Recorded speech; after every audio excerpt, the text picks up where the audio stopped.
بسم اللہ الرحمن الرحیم۔ حاضرین و سامعین کرام، آپ پر حضور پاک صلی اللہ علیہ وسلم کی سیرت مبارکہ کے متعلق سماعت فرما رہے ہیں۔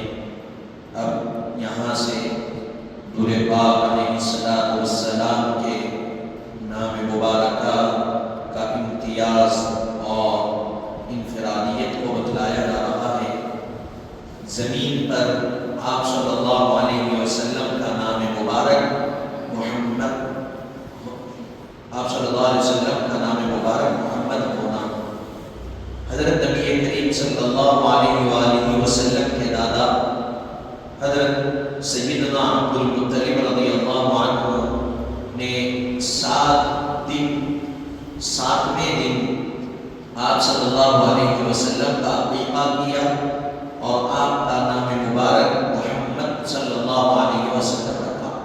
حضور پاک علیہ السلام کے دادا جان حضرت عبد المطلب رضی اللہ عنہ نے 7ویں دن یعنی حضور کی ولادت کے 7ویں دن آپ کا عقیقہ فرمایا اور آپ کا نام مبارک محمد رکھا گیا صلی اللہ علیہ وسلم۔ حضرت عبد المطلب رضی اللہ عنہ سے پوچھا گیا کہ آپ نے اپنے آبا و اجداد کے نام چھوڑ کر ان کا نام محمد کیوں رکھا؟ آپ کے دادا جان سے پوچھا گیا کہ بھائی آبا و اجداد کے نام بھی تو ہے، آپ نے آبا و اجداد کے ناموں کو چھوڑ کر نام محمد کا انتخاب کیوں کیا، کیوں نام محمد رکھا؟ تو آپ نے فرمایا میں نے یہ اس لیے کیا کہ اللہ تعالیٰ آسمانوں میں آپ کی تعریف فرمائے گا اور زمین پر لوگ آپ کی تعریف کریں گے۔ آپ کے دادا جان نے کہا کہ یعنی محمد نام رکھنے کی وجہ یہ ہے کہ زمین پر اللہ کا، زمین پر لوگ آپ کی تعریف کریں گے اور آسمان پر اللہ آپ کی تعریف فرمائے گا۔ یعنی آپ کی وہ ذات مبارکہ ہے جن کی حمد آسمانوں پر بھی کی جائے گی اور جن کی ثنا زمین پر بھی کی جائے گی، اسی لیے ان کا نام محمد رکھا۔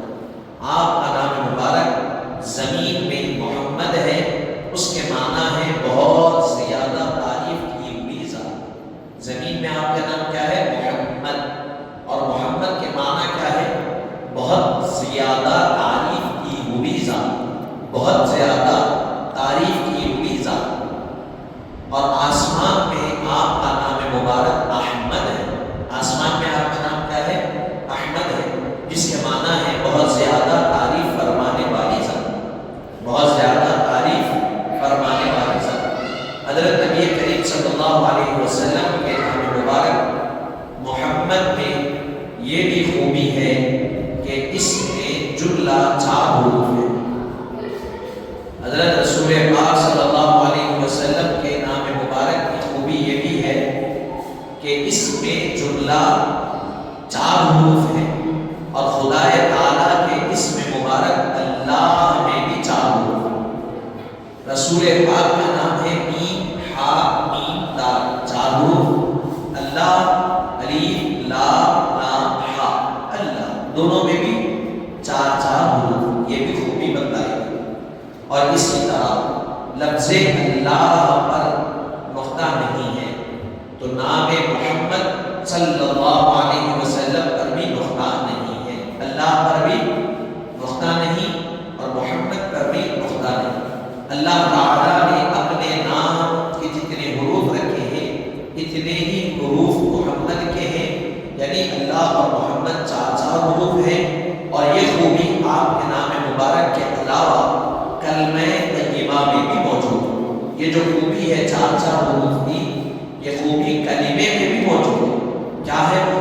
لا الہ الا اللہ، لا الہ الا اللہ میں 12 حروف اور محمد الرسول اللہ اس میں بھی 12 حروف۔ لا الہ الا اللہ ایک بند ہے کلمے کا، اس میں 12 حروف ہے۔ محمد الرسول اللہ دوسرا بند ہے، اس میں بھی کیا ہے؟ 12 حروف۔ اس مناسبت سے آپ اللہ تعالیٰ کے سب سے زیادہ نزدیک، محبوب اور مقرب ہونے کا اس سے اشارہ ملتا ہے۔ ان تمام چیزوں سے آپ اللہ کے محبوب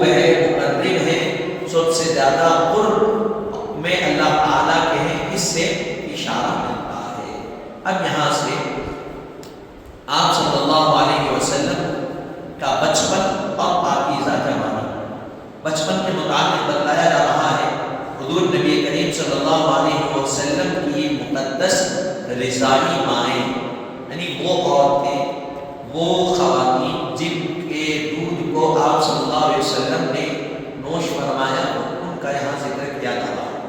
جن باکمال خواتین کا حضرت نبی کریم صلی اللہ علیہ وسلم نے دودھ نوش فرمایا وہ آپ کی رضائی ماں کہلاتی ہیں، اور ان کے مبارک نام یہ حضور نے جن کا دودھ نوش فرمایا وہ رضائی ماں ہوئی اور ان کا نام مبارک۔ پہلے نمبر پر حضرت ثویبہ۔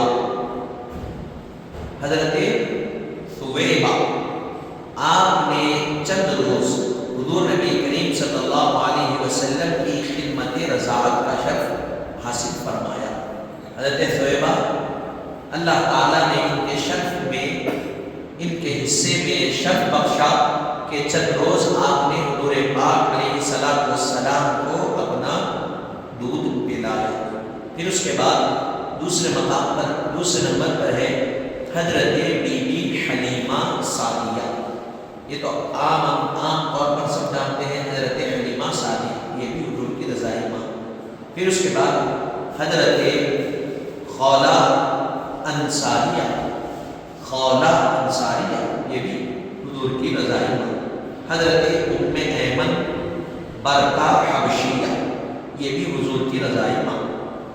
پھر اس کے بعد قبیلہ بنی سعد کی ایک اور خاتون، یہ سب چاہے حضور پاک صلی اللہ علیہ وسلم کی رضائی مائیں ہیں، حضور پاک علیہ السلام کی برکت سے مشرف باسلام بھی یہ سب ہوئے، یہ سب چاہے مسلمان بھی ہیں اور حضور کی رضائی مائیں ہیں، 5 رضائی مائیں۔ پھر اسی طرح حضرت حلیمہ سعدیہ کا مقدر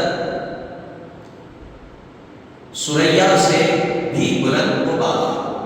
عرب کے شرفاء کے پاس یہ دستور تھا کہ اپنے بچوں کو دودھ پلانے کے لیے شہر کے باہر کسی دیہات میں بھیج دیتے تاکہ انہیں وہاں کی صاف ستھری آب و ہوا ملے اور وہ اسی ماحول میں رہ کر تندرست ہو جائے۔ عرب کے دیگر علاقوں سے مکے کو عورتیں آتی اور اپنے ساتھ بچوں کو لے جاتی۔ چنانچہ حضرت حلیمہ اپنے قبیلے بنو سعد کی 10 عورتوں کے ساتھ مکہ مکرمہ اسی غرض سے آئی تھی کہ وہاں کے معزز گھرانوں کے بچوں کو لے جائیں اور انہیں دودھ پلائیں۔ اس وقت ان کی زندگی فقر اور فاقے سے دوچار تھی، یعنی آپ کی زندگی کیا تھی، غربت میں گزر رہی تھی، اسی لیے آپ مکے کو تشریف لائے۔ ان پر غربت اور تنگی چھائی ہوئی تھی، ان پر کیا ہے، غربت بھی اور تنگی بھی چھائی ہوئی تھی، جس کا اثر اس طرح بھی ظاہر ہوا کہ ان کی سواری بھی اتنی ہمت اور طاقتور نہ تھی کہ وہ قافلے والوں کے ساتھ چل سکے۔ ان کی سواری بھی اتنی ہمت ور نہیں تھی، اتنی طاقتور نہیں تھی کہ وہ قافلے والوں کے ساتھ چل سکے۔ اللہ تعالیٰ نے اس پر لطف و کرم فرمایا اور سید المرسلین صلی اللہ علیہ وسلم کو دودھ پلانے کی سعادت انہیں عطا فرمائی۔ ان پر اللہ تعالیٰ نے لطف و کرم فرمایا اور حضور کو دودھ پلانے کی سعادت مندی انہیں کے ذمے آئی۔ بچپن کے زمانے میں عجائبات کا ظہور، حجر اسود کا حضور پاک صلی اللہ علیہ وسلم کے چہرے اقدس کو چومنا۔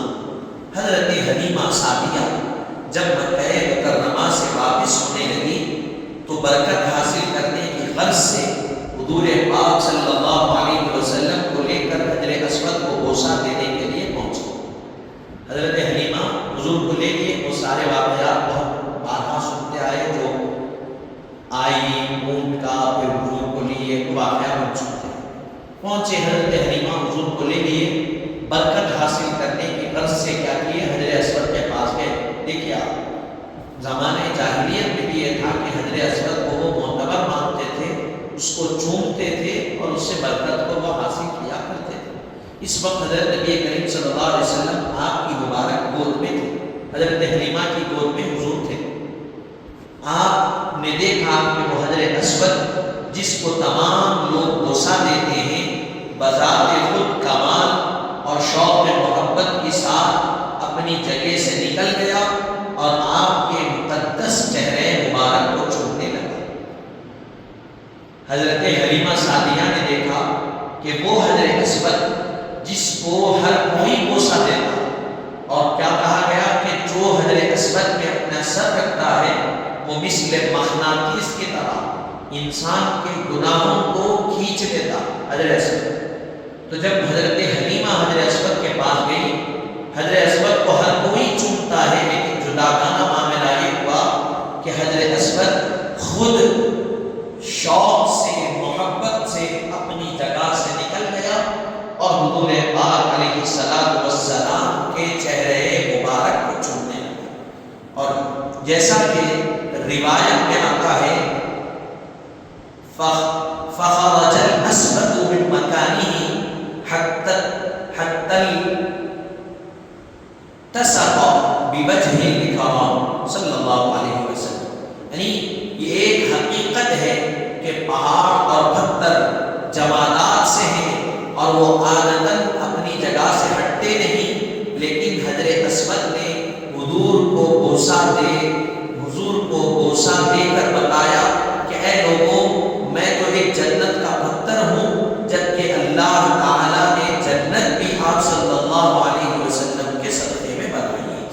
میں تو ایک جنت کا پتھر ہوں۔ حقیقت کوئی پہاڑ اپنی جگہ سے نہیں ہٹتا، کوئی پتھر اپنی جگہ سے نہیں ہٹتا، وہ جگہ رکھ دیا گیا جہاں ہے وہاں ہے، لیکن حجر اسود اپنی جگہ سے ہٹ کر حضور کو بوسہ دے کر بتا رہا ہے کہ میں جنت کا پتھر ہوں، اور صرف تم مجھے دیکھ کر تعجب میں مت پڑو، میں تو ایک پتھر ہوں، بوسہ دے رہا ہوں۔ اللہ نے جنت بھی بنائی ہے تو انہی کے صدقے میں بنائی ہے، اور میں ایک پتھر ان کے ادب کے لیے، ان کی تعظیم کے لیے ہٹ نہیں رہا ہوں۔ جتنی کائنات کے پتھرے ہیں، جتنے نباتات ہیں، جتنے جمادات ہیں، وہ سب کے سب حضور کے سامنے سر پر سجود ہے، اپنے آپ کو جھکائے ہوئے نظر آتے ہیں۔ پھر اس کے بعد یہاں سے سواری کا تندرست ہونا، حضرت حلیمہ سعدیہ کی جو سواری سے تندرست ہوئی، مکہ مکرمہ میں 3 روز قیام کیا، اور اس کے بعد حضرت آمنہ کو الوداع کہتے ہوئے سردار انبیاء کو لے کر وہ رخصت ہونے لگی۔ جیسے ہی سرکار دو عالم صلی اللہ علیہ وسلم کی جلوہ گری ہوئی سواری پر، جیسے حضور سواری پر جلوہ گر ہوئے، اس میں عجیب جان آ گئی۔ وہ سواری میں کیا ہو گیا؟ عجب جان آ گئی۔ قافلے والوں نے کہا اے حلیمہ، تمہاری سواری اتنی تیز رفتار کیسے ہوئی؟ کیا یہ وہی سواری ہے جو پہلے تھی؟ حضرت حلیمہ سعدیہ نے فرمائی سواری تو وہی ہے جو پہلے تھی، لیکن سوار بدل گیا، اس پر جو سوار ہے وہ بدل گیا ہے، اور یہ ان کی برکت ہے۔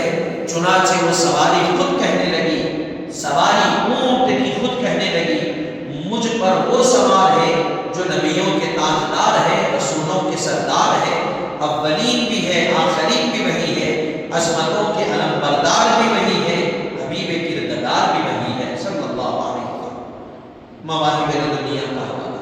سبحان اللہ، یہ وہ ہستی ہے جن کی سواری ہونے پر براق کو بھی ناز ہے، اور اس پر وہ ہستی سوار ہے جن کے لیے کائنات کو سواری بنا ہے۔ حضور پاک علیہ السلام اس اونٹنی پر سوار ہے جن کی سواری اللہ نے کائنات کو بنایا۔ براق کو اپنے آپ پر ناز ہے، اس لیے کہ اس کو اللہ نے رسول پاک کی سواری بنایا۔ تو حاضرین محترم، یہ حضور پاک علیہ السلام کے بچپنے کا